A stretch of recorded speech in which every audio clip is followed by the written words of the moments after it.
Hello everyone and welcome to Exam B. So in this video, I'm going to talk about the very much heated topic of discussion for IT aspirants who are working in IT sector, that which job is better, private or the government IT job. So yes, we have two sectors in India, that is private and government for sure. And people who graduate from the IT or CS stream, they start working just after their graduation or after some preparation, and then they start their career. So who is going to tell them what is best for them, private job or the government job? So this is a kind of thing which happens in everybody's mind. The one who is doing private job thinks that government job is much better. It provides some certain kind of security, some certain kind of social status, some certain kind of, you can say, work-life balance.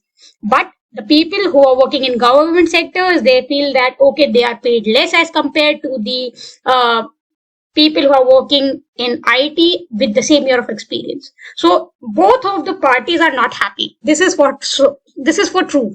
Both the parties are not that much happy, and you have to accept that thing, that private and government comes with their own advantages and with their own disadvantages. So in this video, I'm just going to talk about three basic pillars, that is the work-life balance, second is the perk, and third is the social security that you will get in these two jobs. And according to that, you can decide if this particular information is helpful for you or not. My opinion might not be in line with you, that's for true. It can happen that we might have some different conflicting opinion, but what I'll be giving you the advantages or disadvantages of both the sectors, and then you yourself decide which one is better for you.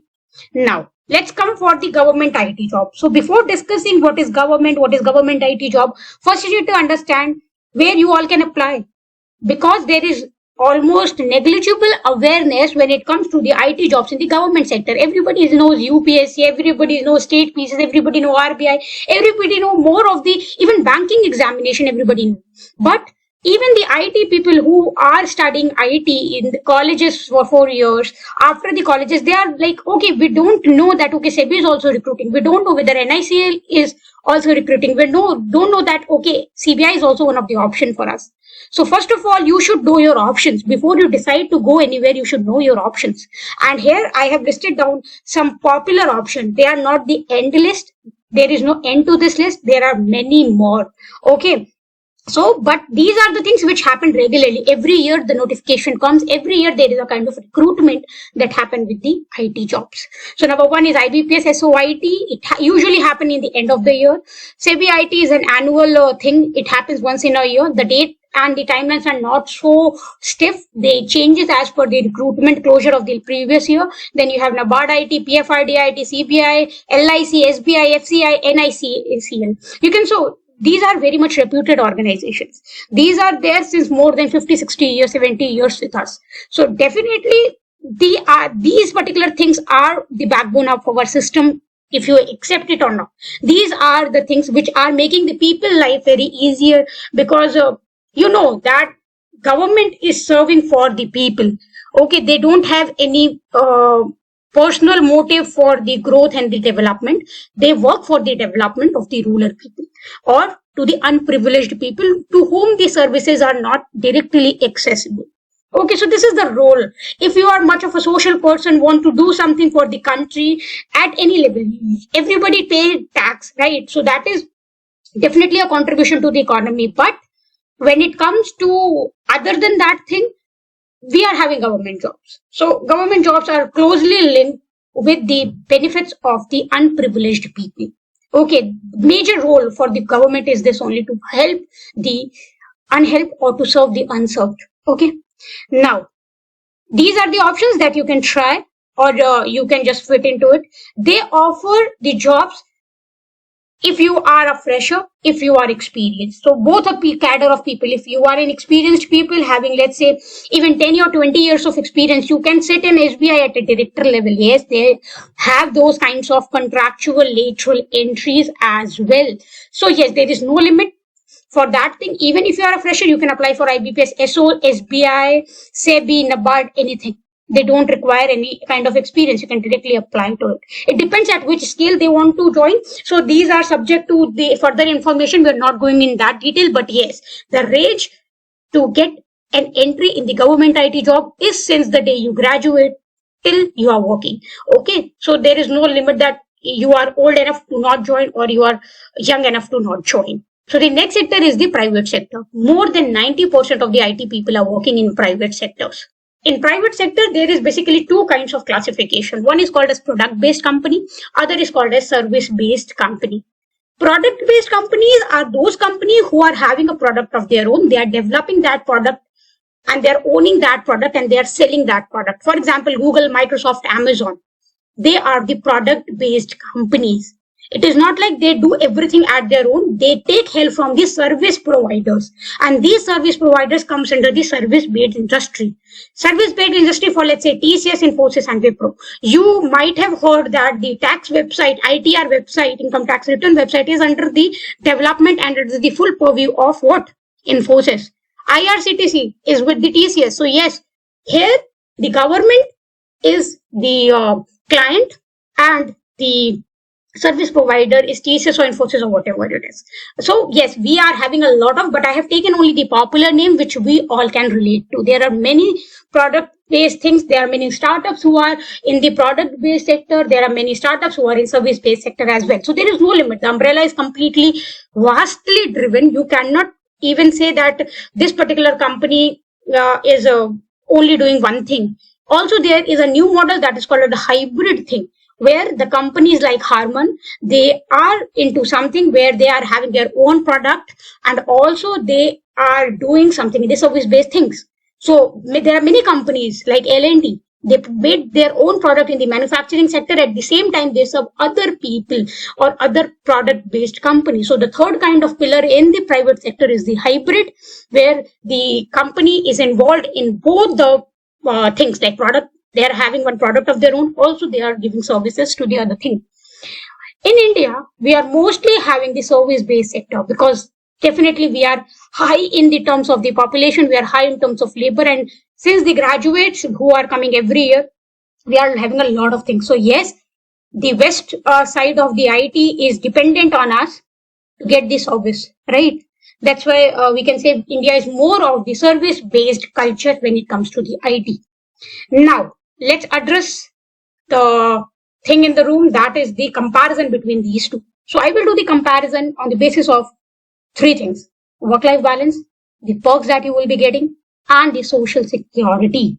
Because these are the three things which you see when you join any company, when you join any organization. You want to see how these three things are going to be given to you.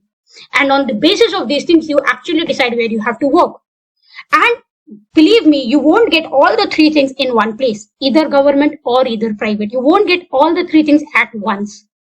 You will be getting something high, something low in both the three things. Okay, so I will tell you. First, work-life balance. So first of all, the definition of work-life balance is different to different people. There are people who are living in very big family. They want to spend a lot of time with their family because they have responsibilities. There are people who are living in small families, nuclear families, and whatever time is given to them, they consider those holidays and those extra Sunday or Saturdays off as their own thing, and they just are okay with that thing. So first of all, work-life balance definition might be different for different people. What I am assuming here is like, your work should not hamper your life, your mental life, your health life, as well as it should give you some good amount of time to spend to your close members, like your friends, your family. So the very first thing, the mental pressure. So believe me or not, whatever job you do, you will have a lot of pressure. Okay, in whatever job you do, you can think of anyone. There won't be anyone who will be saying that I don't have a pressure in my job. Everyone has a pressure. But if you get enough time to release that pressure, that is called as work-life balance. Okay, so this is the main thing. Definitely you will have pressure in your company. It can be private company or it can be a government company. You will have to meet the targets. You will have to meet the requirements. You have to do things on a timeline manner, that is called a deadline for the project. Okay, so wherever there is a thing called as deadline, we all have pressures.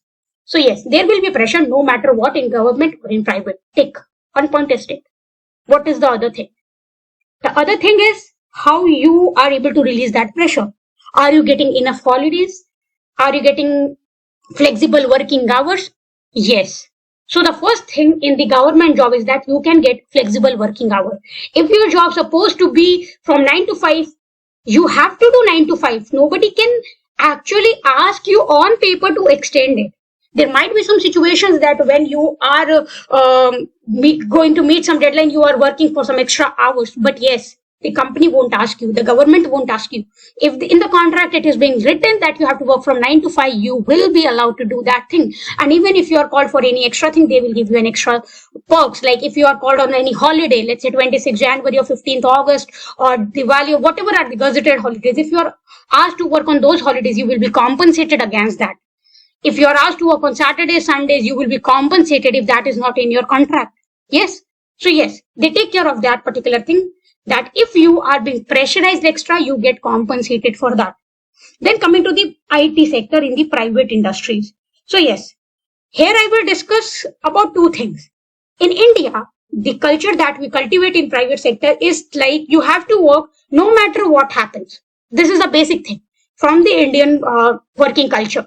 It can be private or it can be like it, in private, it can be the both product and the service. If there is a timeline, you have to be prior to that timeline. Your code should be ready, your everything should be ready, it should be posted, it should be reviewed, everything should be ready. So yes, that kind of pressure and releasing for that kind of pressure is not that much balanced in the private sector. Okay. But yes, there is nothing like that. You will be almost be like reaching the death point. It will not be like that. Because the type of work, the type of IT profile that you will be getting in government and private are different. In government, you will be not so much into coding. In government, you will be not so much into the real-time thing. There you will be mostly in the maintenance and in the management of the outsourcing thing. But in the private thing, you have to deliver something. So definitely there is little bit some kind of pressure.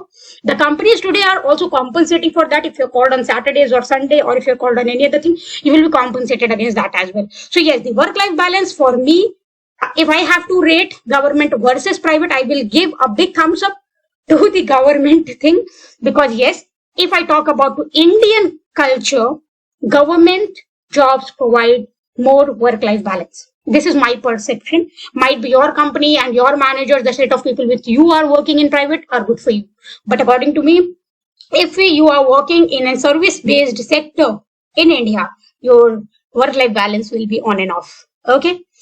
With the product-based thing, if you're working with some product-based company, you won't be that much pressurized because they are the owner of their own product. There it is not that much. Okay. Then come to the perks. Biggest room for the perks comes for the private sector. You won't get paid what you are getting in private sector to the government role at any point of life. For example, the entry, if I talk about at the entry level for scale 1, it is near about 42,000 to 44,000 if I talk about the banking sector. So if you are joining a banking sector with 40 to 45,000 per month gross, so you will be getting the same in the private sector after you are a fresher. You will get almost same. Let's say not 42, let's say 40 or like 38 to 42. Let's say that much. So perks at the entry level in the banking sector of IT and in the normal service-based things are comparative. They are comparative. But once you know you are gaining experience after 4 to 5 years, you will see a great difference, and this exists for true. The people who are working in government sector after 4 to 5 years, if they have started from let's say 40, they might be reaching 70 at par. But the people who have started in the private sector from 40, they will reach whatever sky is the limit. If they have that caliber, they might reach 2 lakhs per month as well in 4 to 5 years. And this is so true. And this is happening right now. Even in the COVID times when people lost their jobs in the IT, we are going to talk that in social security thing. But let me give it a point to you. When even people lost their jobs, they got jobless. But once they got another job, it was highly paid and they were able to compensate for that period also in which they were not working, even if they have a lot of family responsibilities. So perk, a big yes to the private sector as compared to the government sector.